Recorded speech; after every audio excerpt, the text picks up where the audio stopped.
Good morning to you all, and welcome to this, the third Balzan-Skinner lecture and colloquium. My name's Mark Goldie. I'm currently chair of the Faculty of History, and I just want to say a few words of introduction.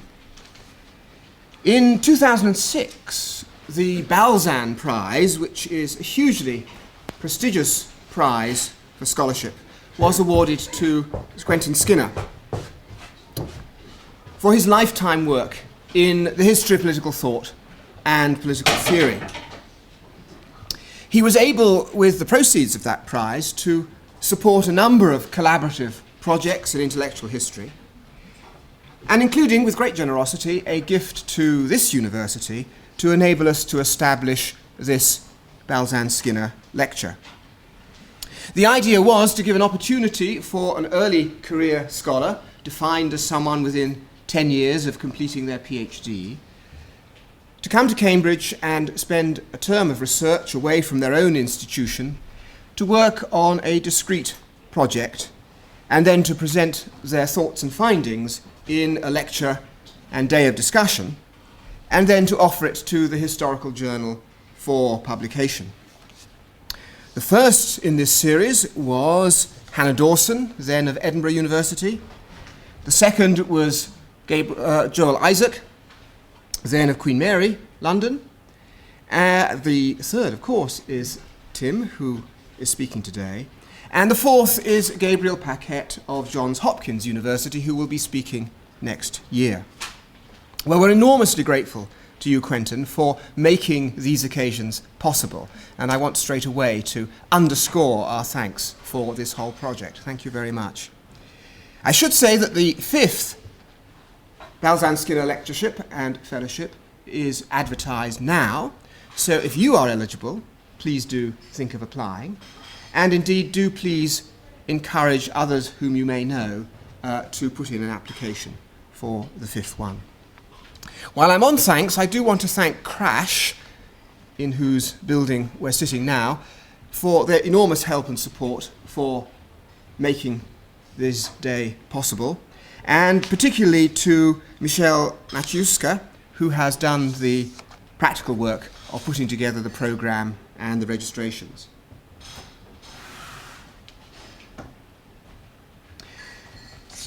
I also want to welcome the various constituents that are here. I know there are people here from many different places, but also many different stages of your careers, and perhaps a particular welcome to those of you who are new to Cambridge, or at least new to particular courses. Some of you are starting PhDs, some just starting the MPhil in political thought and intellectual history, and a handful of you are taking the third year undergraduate special subject in John Locke. Well, there are three sessions today: our keynote lecture this morning and discussion, then lunch, and then two sessions this afternoon with paired half-hour talks and discussions. In a moment, I'm going to ask John Dunn to introduce our theme and our speaker, but if I may, I'll just say a sentence or two about what I think is the terrain that we're in today. It's probably the case that there is no other philosopher besides John Locke who has to bear upon his shoulders such an enormous burden of his alleged legacy. The most fundamental of our modern ideologies and families of concepts, liberalism, is alleged to have sprung fully from the brain of John Locke. It is a doubtful genealogy, and I think one of our main tasks today is to put some question marks beside that genealogy, to alienate Locke from modernity. But I think it's important to say that our task is not just the historical one of driving a coach and horses between Locke and modernity, but in fact to return to the genealogy and to ask how it got constructed, by what modulations and appropriations did Locke's texts come to be used in new and different contexts in later times. Because I think we want to say that that genealogy, however doubtful it is itself a historical phenomenon worth looking at discussing and understanding. Well, I won't say more because John is going to say more, and I want to introduce John Donne as perhaps the principal alienator of Locke from modernity in the work he's done on Locke in the past generation. John, thank you.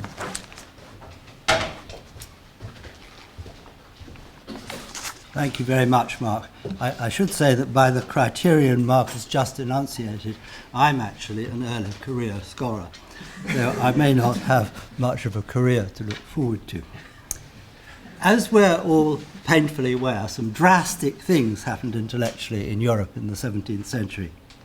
Each of us, however unwittingly, is still reeling from the strain of registering quite what they mean for us, one by one. They happened, biologically speaking, in the heads of quite a small number of individuals, some now very well known. But they didn't, of course, happen only there, and they very evidently didn't happen only because of what did happen there, within the heads of those individuals.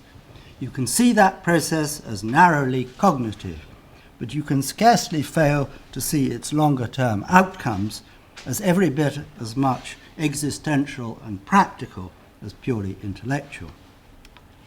Taking the measure of that process has been one of the central challenges facing a distinctively Cambridge approach to the history of human political thinking, an approach generated from, and for long, mainly sustained within 10 miles of Great St. Mary's. There can't be a single correct way to view that process, valid in itself and effective for all serious purposes. But it does form, in a way, a single integral challenge to our capacity to understand what it is that did occur. It's a challenge especially to historians, since they can't just let the past go and settle instead for whatever feels most comfortable in retrospect and works most fluently in the present. They have to train themselves to believe only what they reasonably judged to have been true about the past. They can't set aside the steamy question of truth and settle complacently for a fable instead. Fables do very well for most existential purposes. They can hearten and inspire and sustain through the turmoil of life, and it's fair enough to judge them mainly by the force and elegance with which they do so. But fables are fictions. Historians can trace the birth and life histories of fables over time and space, but they can't succumb to them without violating and destroying their own professional integrity.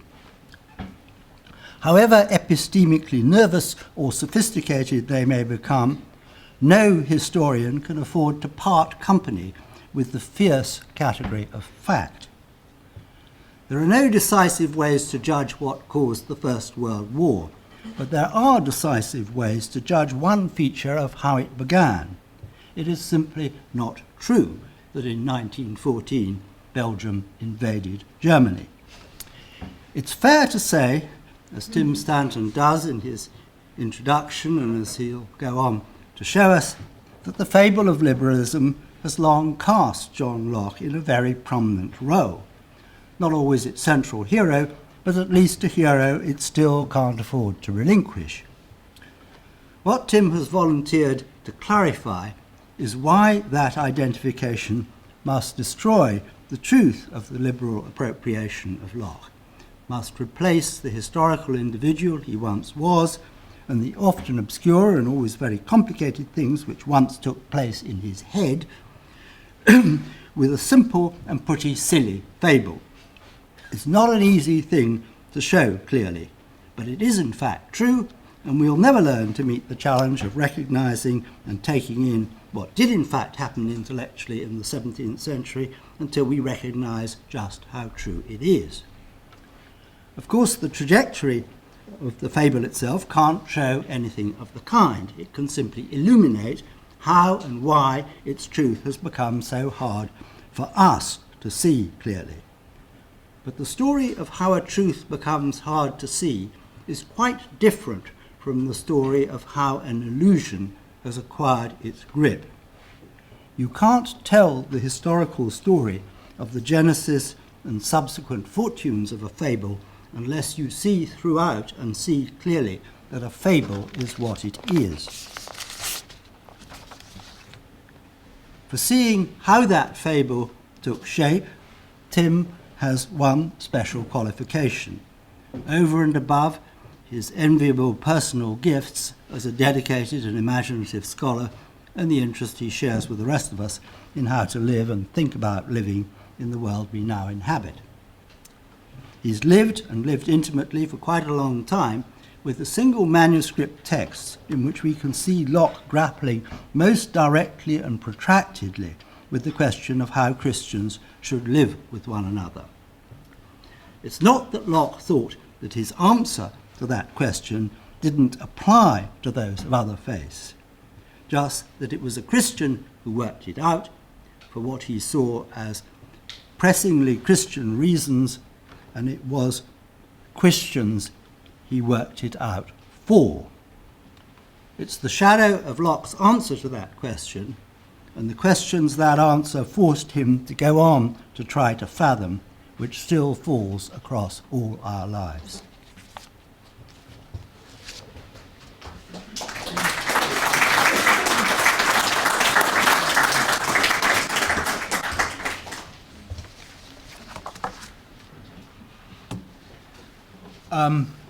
Before I begin my lecture, I'd like to take a minute just to iterate Mark's thanks to Quentin and the Balzan Foundation for their generosity in endowing this fellowship. I'd also like to thank Mark and the Faculty of History for supporting it, Simon, the director of CRASSH, Michelle, Ruth, and everyone in CRASSH who helped make my stay here so enjoyable and productive. Secondly, I'd like to thank all the people who helped me when I was here, especially Annabelle Brett, Duncan Bell and Duncan Kelly, John Robertson and John Dunn, who kindly gave me their time and their ears, not literally, obviously, and my fellow speakers today for agreeing to speak. I'd next like to thank both Mark and John Robertson for allowing me to defer the delivery date of this lecture, which was originally due to be delivered in May. The delay was due to another delivery date which couldn't be deferred. And James is now 4.5 months and doing very well, much better than his father. Last of all, I'd like to thank Mark and John especially for the words of introduction. Both need to talk to their agents about the billing.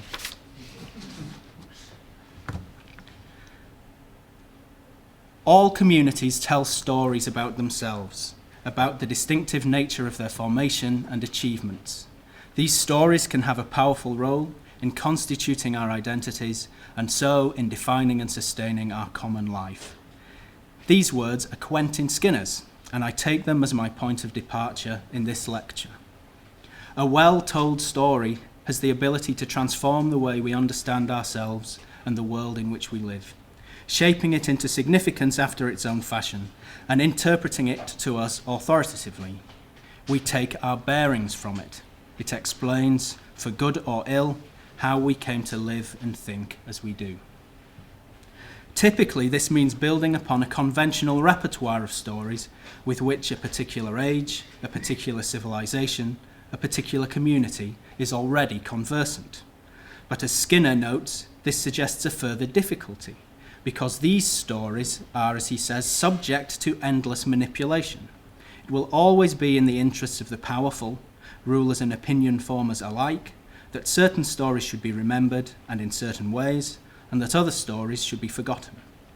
It was Napoleon, I believe, who remarked that history is a fable which men agree to believe. That being so, Skinner continues, it is part of the moral importance of historical study that historians should be ready to engage with these stories and take a critical stance towards them. The role, you might say, is that of bearing witness, of ensuring that the stories which define and sustain us are as little as possible imposed upon us in such a way that particular groups or ideals are misleadingly praised or misleadingly blamed or unjustly omitted from the record altogether. This lecture is intended in that spirit. Liberalism, like many other isms, implies a story to validate it and to ratify its values, a story which shows that the past was conducted into the present according to its tune. The story may, of course, be told in various ways, but I will be concerned in this lecture with the strange and remarkable convergence between the story told by modern liberals and a story told by people of a very different hue in the 17th and 18th centuries. The result of that convergence is an unsustainable but always widely accepted version of the past. Widely accepted because, for different reasons, it suits liberals and their enemies alike.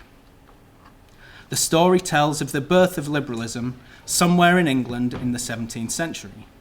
Depending upon who tells the story, the father was either Thomas Hobbes or John Locke. Reports differ. There are even dark mutterings that, in fact, they're one and the same person. Either way, the offspring laid the intellectual foundations for a new way of understanding the world, and one which continues to shape our collective political imagination. With the advent of liberalism, so the story goes, human beings became modern men and women, recognizable as such by their equal capacity to choose for themselves how they ought to live, and by their matching distaste and opposition to the imposition by authority, whether civil or ecclesiastical, of forms of life and modes of thought that they have not chosen for themselves. Thus, religion, for one, retired or was pushed into private life, and a new epoch of liberal self-government began. This is the story I've called in the title of the lecture, The Fable of Liberalism. My concern here is with the roles played by John Locke in that story, rather than with rival stories, groups, and ideals over which it may have trampled in the course of its triumphal march. In speaking of the fable of liberalism, I don't mean to disparage liberalism or to suggest that it's all just a trick of the light.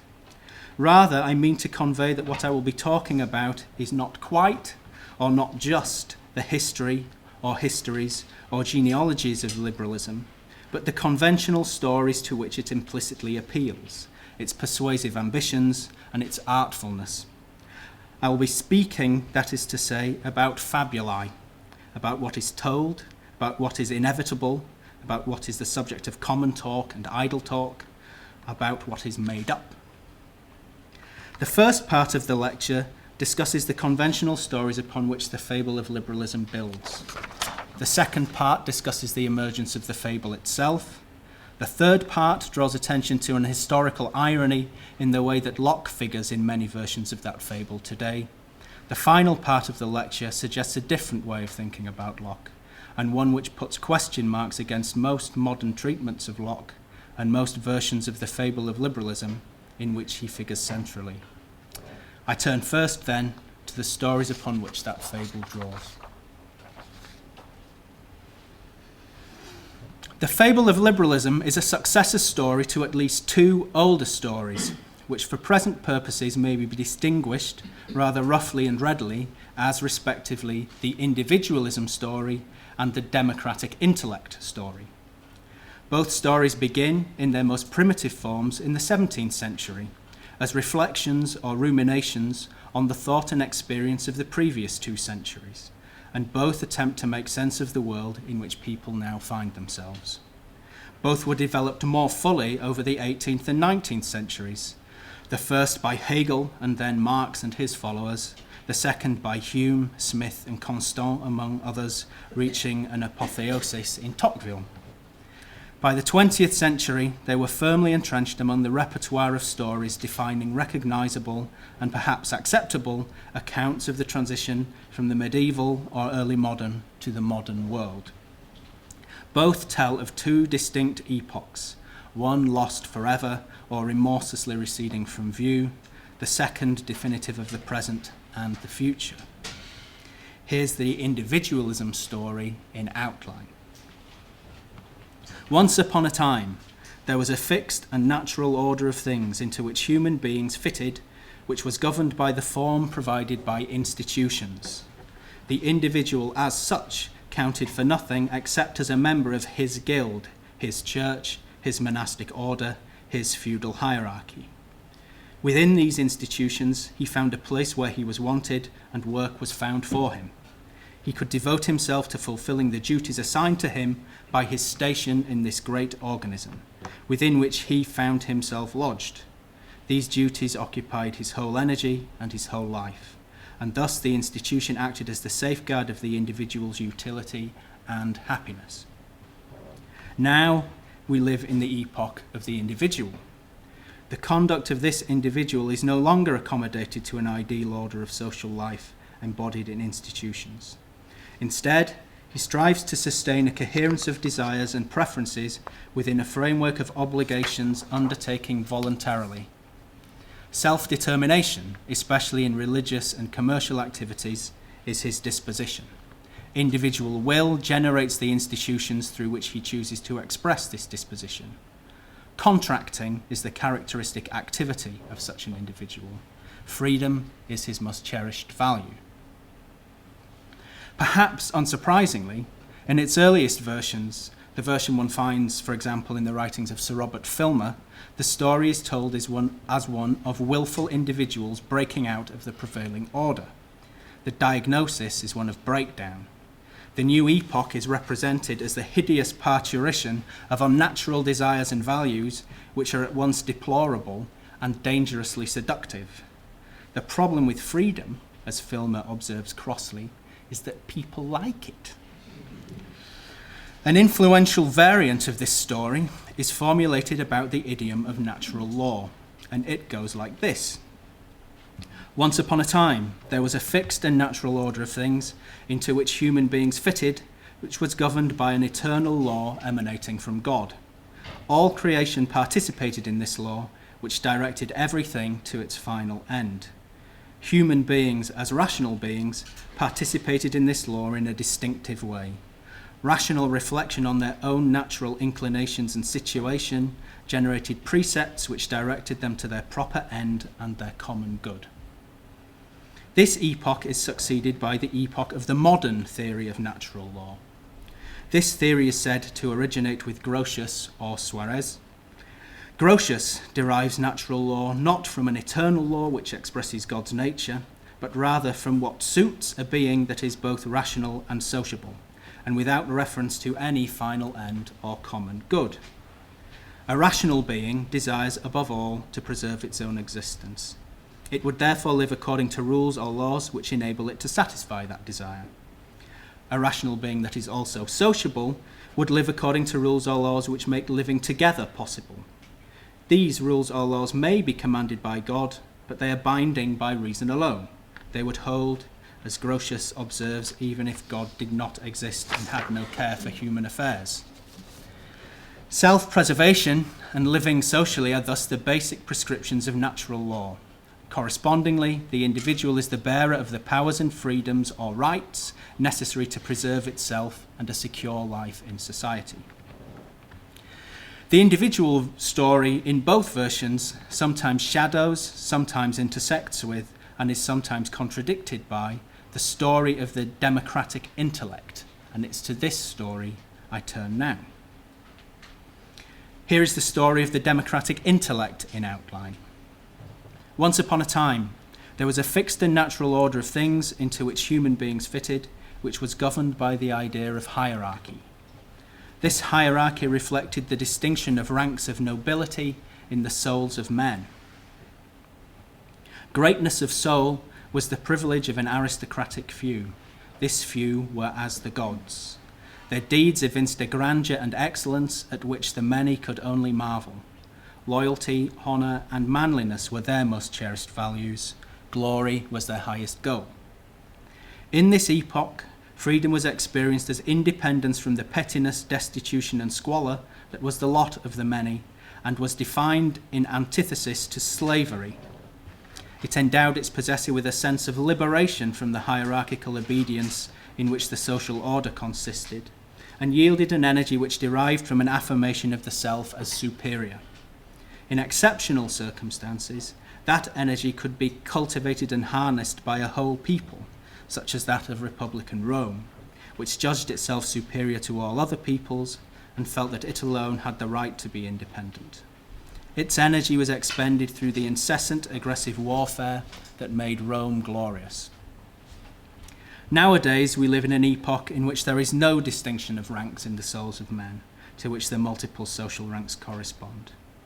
Each individual is independent of an inherited order and free by nature. The equal freedom of all is founded in reason.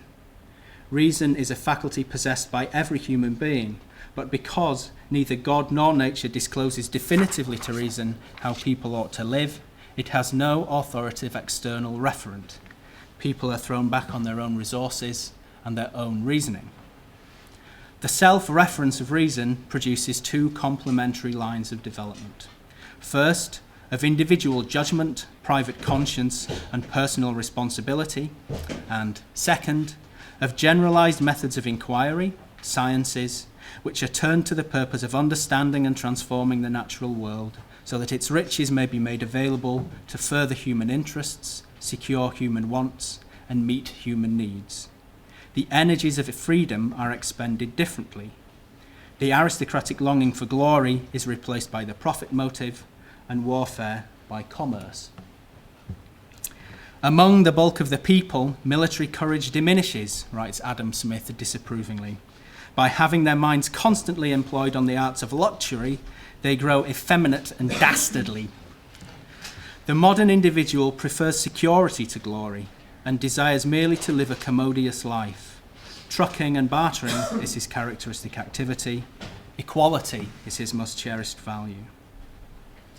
Subsequent versions of this story, which emphasize the one or the other line of development, fill out the narrative structure in their own way while drawing in varying proportions upon the individualism story, but they tell more or less the same story.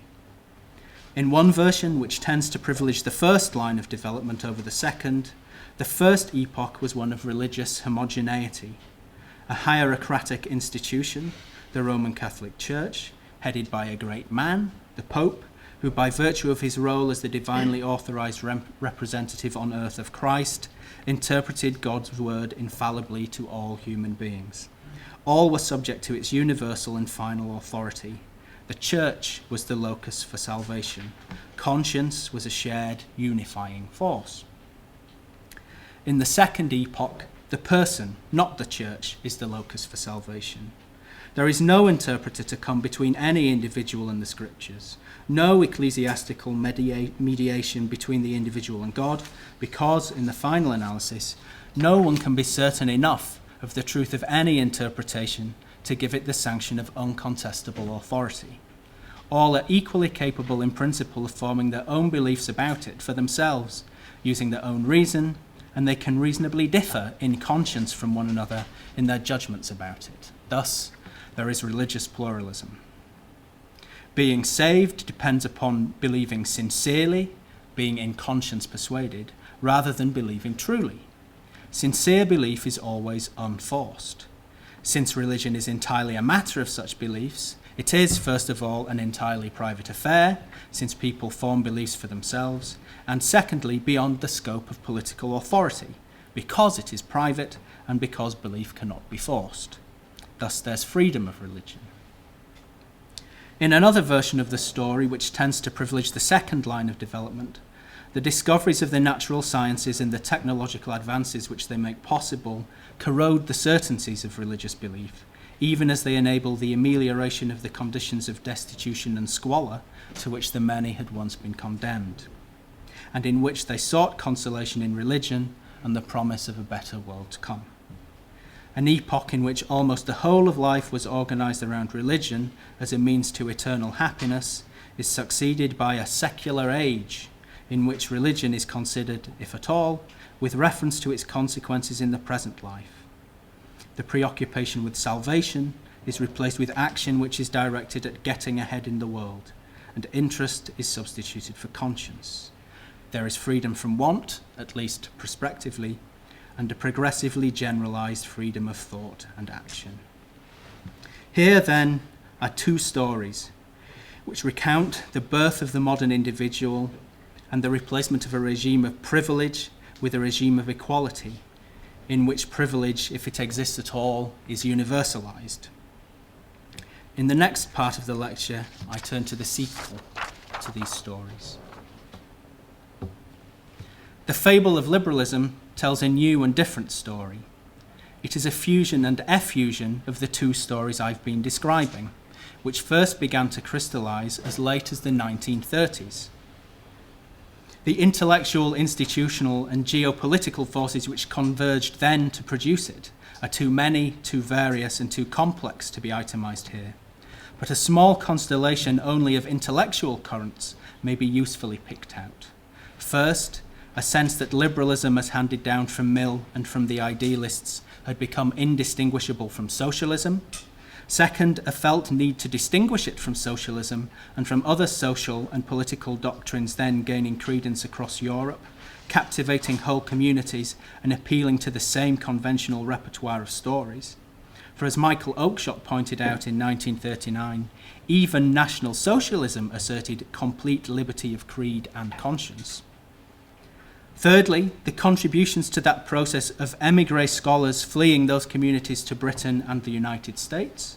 And fourthly, the attractions of an account of liberalism which located its intellectual origins and development there, and which had as its hero an Englishman who was at the same time America's philosopher, namely John Locke. These forces resulted in a story in which liberalism became an Anglophone achievement and the constitutive political ideal of the modern world. It's helpful analytically to think of the new stories emerging in three overlapping phases of reflection. In the first phase, liberalism is re-examined from the left by liberal Marxists who wish to understand whether, and in what form, it can survive the imminent failure of the capitalist way of life with which it has been associated since the 17th century.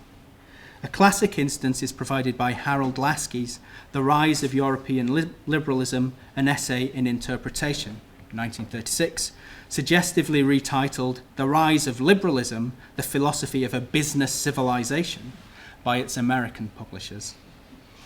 Lasky stated that liberalism has been, in the last 4 centuries, the outstanding doctrine of Western civilization, and gave Locke a starring role in his story as the most representative prophet of the modern age. Hobbes appeared very briefly as a sort of John the Baptist to Locke, but it was Locke who gave lapidary expression to the political creed of the new capitalist faith, that men of property are the proper rulers of society, that natural rights means the idea that property can be controlled only as it consents to be controlled, that liberty is the obligation of government to refrain from interfering with property, and so that the authority of government is a function of consent. In the second phase, the rise of liberalism is recast as a version of the story of the democratic intellect, in which Hobbes, not Locke, is the decisive figure. The writer who did most to craft this version of the story was Leo Strauss. If we may call liberalism that political doctrine which regards as the fundamental political fact the rights as distinguished from the duties of man, and which identifies the function of the state with the protection or safeguarding of those rights, we must say, Strauss emphasized, that the founder of liberalism was Hobbes. Strauss made this statement in 1953, but had laid the groundwork in his text of 1936, The Political Philosophy of Hobbes, which represented Hobbes' philosophy as the organized rejection of aristocratic virtue in favor of a new moral attitude, what Strauss called bourgeois virtue, in which the recognition of the natural equality of all men is the only just self-estimation. This was an equality of natural right, by which was meant the justified, that is, equal, claims of the individual to a secure and commodious life. In the 1936 text, Hobbes was described as the founder of modern political philosophy. By 1953, modern political philosophy had become synonymous with liberalism. In the third phase, the two stories are combined through the assertion of an identity between their leading protagonists. In his highly influential History of Political Theory of 1937, George H. Sabine informed the first of many echelons of American students and scholars that Locke's theory, in all its social and political implications, was as egoistic as that of Hobbes. The two men fastened on social theory the presumption that individual self-interest is clear and compelling, while a public or a social interest is thin and unsubstantial. Locke set up a body of innate, indefeasible individual rights, which limit the competence of the community and stand as bars to prevent interference with the liberty and property of private persons. Sabine suggested that the influence of Locke, precisely, he said, because it was less aware of its principles, was more insidious than that of Hobbes. And the implication was that Locke was responsible in some way for great swathes of modern liberal thought. Reflection has continued in these terms down to the present day. You will all know that Strauss gave Sabine's suggestion his own distinctive twist by arguing that Locke was a disingenuous follower of Hobbes, whose ostensible concern with God and natural law was a screen behind which he advanced Hobbes's radically modern and individualistic doctrine of natural right. Strauss's argument has been elaborated in turn with greater nuance by Michael Zuckert, who declared Locke the man who launched liberalism. Nuance, not elegance. And with greater boldness by Pierre Manon in An Intellectual History of Liberalism, 1995. Lasky's story was given fresh impetus by his pupil, C.B. Macpherson, who identified Locke's hidden agenda as the unlimited acquisition of property by the capitalist class, and his remarks about God and religion as ideological instruments designed to secure the compliance of the masses. Sabine's observations about the egoistic and radically individualistic character of Lockean and liberal political theory have spread into generalized criticisms of liberalism by the disappointed and censorious. Thus, Michael Walzer complains that the liberal individual exists wholly outside institutions and relationships and enters into them only when he or she chooses, or as he or she chooses. While Amy Gutmann describes the liberal society as one in which no one does more or less than respect everyone else's liberal rights. People do not form ties of love and friendship. This might be perfectly liberal society, but it's certainly not the best society to which we can aspire. Each of these phases of reflection was instigated by thinkers and writers who were not obviously admirers of Locke and who were not obviously friendly to liberalism. There is therefore a certain irony in the fact that it was they who did most to shape the paradigm in which not only critics, but the modern admirers of Locke and the friends of liberalism have tended to discuss both.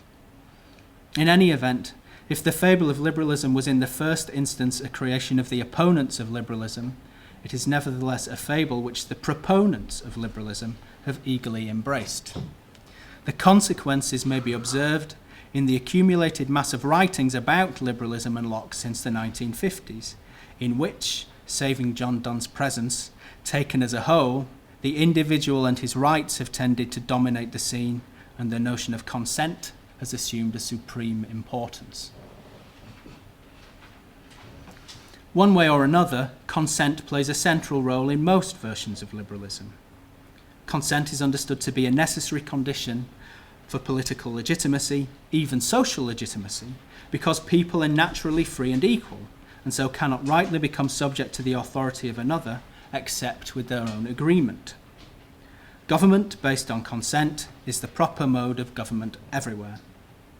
The theoretical foundations of this view have been set out explicitly by Jeremy Waldron.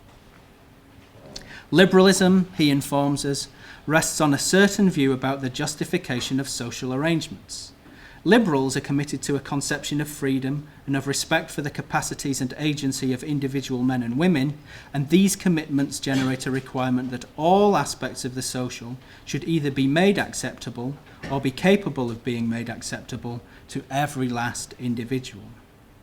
Liberals demand that the social order should in principle be capable of explaining itself at the tribunal of each person's understanding. The capacities which demand respect are capacities for morality rooted in autonomy and rationality, or our capacity for choice. This is clearly a reworking of Locke's idea of consent as Waldron, or indeed Rawls, understands it. A legitimate regime, declared Rawls, is such that its political and social institutions are justifiable to all citizens, to each and every one, by addressing their reason. Government can be founded only on the consent of free and equal and reasonable and rational persons. On this view, no revealed religion can justify a public presence. That is why religion is and must be a private affair of the individual. Locke's reputation as the canonical philosopher of liberalism rests on the belief that in two classic texts, two treatises of government and Epistola de Tolerantia, he showed that these positions, like two little sisters, must always go hand in hand. In two treatises, so the story runs, he supplied an account of the state as arising from the consent of the people. In Epistola, he is said to have given an account of religion as essentially a private matter. The accounts are bound together by the claim that it would be irrational to consent to a government that claimed a right to enforce a particular path to heaven, since that path might prove abhorrent to our conscience, and we have a non-forfeitable right of conscience. Every individual follows his or her own conscience as he or she sees fit. Both accounts, we are duly told by commentators, are deeply individualistic, but the account of religion reflects even more radical individualist principles than that of the state. That account is individualistic enough. Taken literally, the view that all aspects of a political and social order must be made acceptable to every individual invites a doubt that any political or social order could emerge as legitimate by its lights. A. John Symonds presses this point in an interpretation of Locke's views on rights, political obligation and consent, which shows that contemporary governments lack legitimacy and are unworthy objects of allegiance. A suggestion, one might add, with which no Straussian would be likely to quibble, except publicly.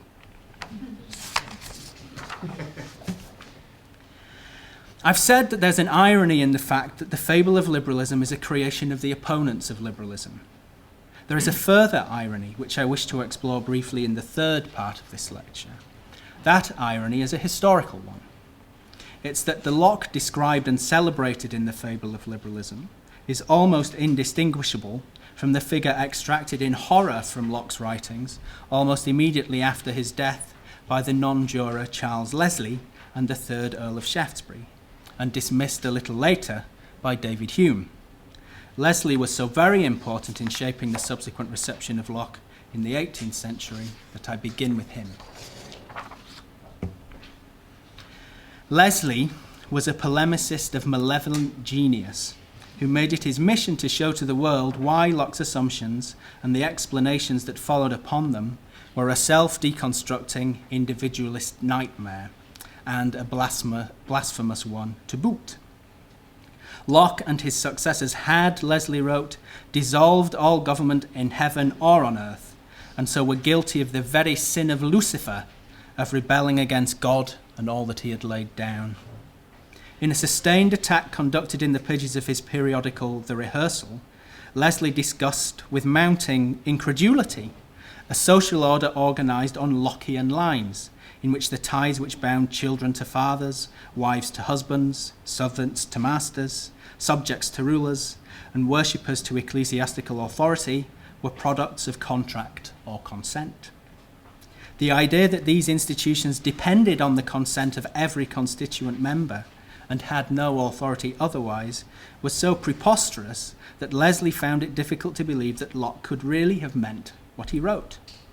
For if he meant what he wrote, it would be man, not God, who was the true creator of the world in which people lived and moved and had their being. Leslie thought that Locke's views would prove fatal to the religion and government of England, and in defence of both, he presented a revivified version of divine right patriarchalism and was drawn into a sustained and bitter controversy with Benjamin Hoadley, Bishop of Bangor, an avid proselyte for Locke's views. In response to one of Hoadley's attacks, Leslie revealed just how far the danger posed by Locke's ideas extended in his eyes.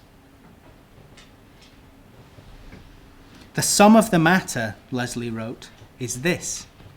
I think it most natural that authority should descend, that is, be derived from a superior to an inferior, from God to fathers and kings, and from kings and fathers to sons and servants. But Locke would have it ascend, from sons to fathers and from subjects to sovereigns, nay, to God himself, and the argument does naturally carry it all that way, for if authority does ascend, it must ascend to the height." As Leslie saw it, the Lockean style of explanation eviscerated all that it touched, for it suggested that everything should not only be understood as beginning with the individual, but as being constituted by individual will and agreement, by individual choice, and so constituted by individuals themselves, even unto God himself. All that was solid melted into air. Leslie's Locke was a liberal in the sense of the word emphasised by John Henry Newman, that is, someone who made the mistake of subjecting to human judgment matters which are in their nature beyond and independent of it, and of claiming to determine on intrinsic grounds the truth and value of propositions which rested for their reception simply on an external and higher authority. Leslie discovered the source of Locke's mistake in what he represented as Locke's root assumption: that there was no authority higher than the individual himself, because I alone am king of me. It was this assumption that made Locke a supremely dangerous thinker. The phrase, "I alone am king of me," has the sense, if not quite the inflection, of John Stuart Mill's definition of individual sovereignty. Over himself, over his own mind and body, the individual is sovereign. The belief that Locke subscribed to such a view, usually called self-ownership, is widely held today, which no doubt helps to explain both the hypothesized existence of a tradition of what has been called Johannine liberalism, which runs from Locke through Mill into Rawls, and for the power attributed to consent in that tradition. Leslie borrowed the phrase, "I alone am king of me," from a scene in a play by John Locke's schoolfellow, John Dryden. The play Almanzor and Almahide, or the Conquest of Granada. "I alone am king of me," the character Almanzor is made to say. He's just murdered somebody. "I am as free as nature first made man, ere the base laws of servitude began, when wild in woods the noble savage ran."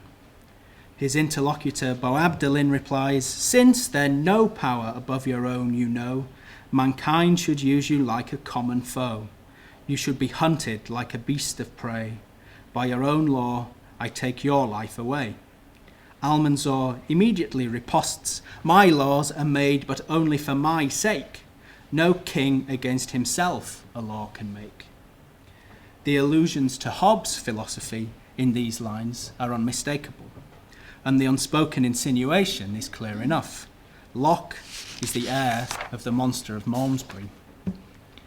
Where Leslie was merely insinuating, Shaftesbury was explicit. Shaftesbury had been Locke's pupil almost from infancy, but in several letters written by a noble lord to a young man at the university, written in 1709, he penned a well-known passage which charged Locke with completing the work of Hobbes. It was Mr. Locke that struck the home blow, for Mr. Hobbes' character and base slavish principles in government took off the poison of his philosophy. 'Twas Mr. Locke that struck at all the fundamentals, threw all order and virtue out of the world, and made the very idea of these unnatural and without foundation in our minds. As the characteristics went on to demonstrate, the fundamentals in question related to a view of man as inherently sociable rather than solitary and selfish. At issue was whether civil society was the product merely of self-interested agreement and self-incurred obligations, outside of which there was no obligation on anyone to behave honestly or sociably, a position Shaftesbury thought ridiculous, or whether it was a product primarily of sentiment and instinct. A more sophisticated version of this line of inquiry was explored by David Hume.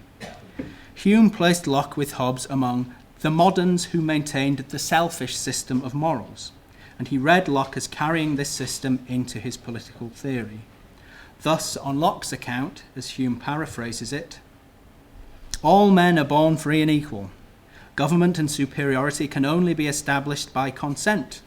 The consent of men in established government imposes on them a new obligation, unknown to the laws of nature. Men, therefore, are bound to obey their magistrates only because they promise it, and if they had not given their word, either expressly or tacitly, to preserve allegiance, it would never have become a part of their moral duty. Famously, Hume went on to propose an alternative account of the grounds of allegiance to government, and reserved some of his most withering scorn for the idea that consent was either a necessary or a sufficient condition of legitimate government. If it were, Hume pointed out, there would be no legitimate government in the history of the world. My purpose in drawing attention to this irony is not to claim that these three 18th century critics of Locke suggested the outline for all subsequent reflections, but rather to make what must surely seem an equally obvious point, that there is more than one sense in which the Fable of Liberalism tells us what we already know. Leslie discovered in Locke what he already knew, that the Whigs were dangerous fanatics, just as Shaftesbury discovered what he already knew, just as Strauss and Waldron in their different ways discovered what they already knew. They all knew, as we know, that Locke was a proponent of a politics of consent, of rights wielded against government, of a radical moral individualism, because they and we are the inheritors of stories which captivate because they tell us what we already know. Stories which made it natural for them to talk about him as they did and to locate him in relation to others as they did, and which make it seem natural to us to follow their lead. My aim in the fourth and final part of this lecture is to sketch out a different story and to propose an alternative paradigm through which to think about Locke. At the heart of my story is the claim that for Locke, humanity is defined not by the freedom to choose, but by the freedom to love. The freedom to love. The capacities which demand respect are not those of autonomy, but capacities to follow a law which commands us both to love God and to love our neighbours as ourselves. Because reason and choice are so central to what Locke has in mind in writing along these lines, it has proved almost irresistible to assimilate him to a paradigm of consent. But choice means something quite different in this setting, and so too does freedom. In the short time that remains, I'll try to indicate how and why it does so. According to Locke, people are naturally free and equal, but emphatically not because they are each sovereign over themselves. God, who is sovereign over all of them, has given to each of them an understanding to direct his actions and a freedom of will and liberty of acting as properly belonging thereunto within the bounds of that law he is under. As Locke goes on to emphasize, the freedom then of man and liberty of acting according to his own will is grounded on his having reason, which is able to instruct him in that law he is to govern himself by, and make him know how far he is left to the freedom of his own will. With Locke, law, and especially divine law, not reason as such, and not sentiment at all, is the ruling normative force. Reason is a capability of knowing those laws whereby he is then bound to guide his actions. What makes all men naturally free and equal is that they are all of them subject to natural law, and that they are all possessed of the capabilities needed to grasp and follow it. Should a creature which in every outward particular looks like a monkey evince those particular capabilities, it becomes a man by Locke's definition. Natural law makes mankind all members of one community implying their being under one law. What does this law require? In his disputations on natural law, Locke identified, amongst others, duties for all human beings to love and preserve themselves, to love their neighbours and to console them in their distress, to preserve and relieve the needy, and to love and revere God and worship him publicly. Our sentiments towards our fellow men may vary, but the duty of love towards them does not.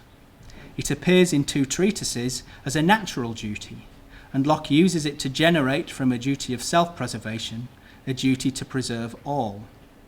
We can add that it becomes clear why Locke would speak in the first treatise of charity, giving a title to so much out of another's plenty as will keep anyone from extreme want. For charity means love, and civil society is an expression and product of love. Religious society was likewise a requirement of love. As Locke pointed out in his defence of nonconformity, the great business of religion is to glorify God. This went beyond private devotion to public worship, for, he continued, the actions of a private solitary life cannot reach to all the instances and purposes of religion, and these included the public worship of God. The solitary recesses of a retired man, as Locke put it, were insufficient, because people recognised that their duty to honour and worship the God they served implied public acts of devotion, owning to the world thereby that deity by solemn acts of worship to whom they paid the internal acts of veneration in their hearts. Religious societies are thus requirements of natural law, being integral to the performance of the natural duty to worship publicly. There is a choice involved in joining one church rather than another by assenting to the claims around which it's constituted, but not a choice of whether to worship.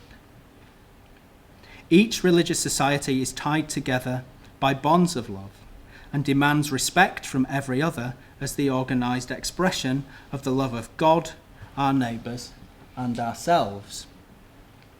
Freely given. Sua sponte, Locke says.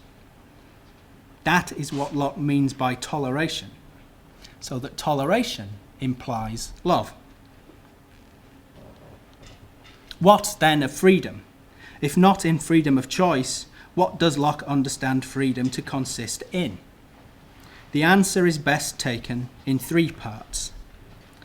First, perhaps paradoxically, it is freedom as dependence on God. In a note on law from 1693, Locke writes that the original and foundation of all law is dependence. A dependent, intelligent being is under the power and direction and dominion of him on whom he depends. Human beings can never escape from a state of dependency.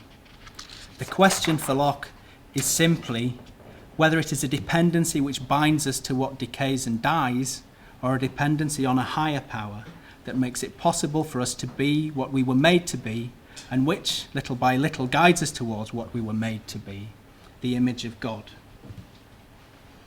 If, Locke writes, therefore, men in this life only have hope, if in this life they can only enjoy, 'tis not strange nor unreasonable that they should seek their happiness by avoiding all things that disease them here, and by pursuing all that delight them. Men may choose different things, and yet all choose right, supposing them only like a company of poor insects, whereof some are bees, delighted by flowers and their sweetness, others beetles, delighted with other kinds of viands, which having enjoyed for a season, they should cease to be, and exist no more forever. In the proper use of their faculties, and by obedience to God's commands, people form themselves in his image. It is secondly, freedom as the acknowledged weakness of human beings, a weakness that does not think to stand on the basis of each his own resources alone, but rather also on those from God. It is a weakness that is free from the self in its self-regarding manifestations, the self-gratification and self-assertion which Locke calls license. License means acting as if one is independent and subject to no law but one's own will. It is the mode of conduct characteristic of wild beasts and Stuart monarchs. It is, thirdly, the freedom of a decisive commitment made, the distinguishing feature of Christian liberty, as Locke understood it, of having made the great choice which relativizes and determines all other choices, of receiving Christ for our King and ruler and professing ourselves his subjects. As men, Locke writes, we have God for our King and are under the law of reason. But as Christians, we have Jesus the Messiah for our King and are under the law revealed by him in the gospel. And though every Christian, both as a deist and a Christian, be obliged to study both the law of nature and the revealed law, yet in neither of these laws is there to be found a select set of fundamentals distinct from the rest, which are to make him a deist or a Christian. Both reason and the gospel, as Locke says in the Epistola, disclose the same requirements of mutual love.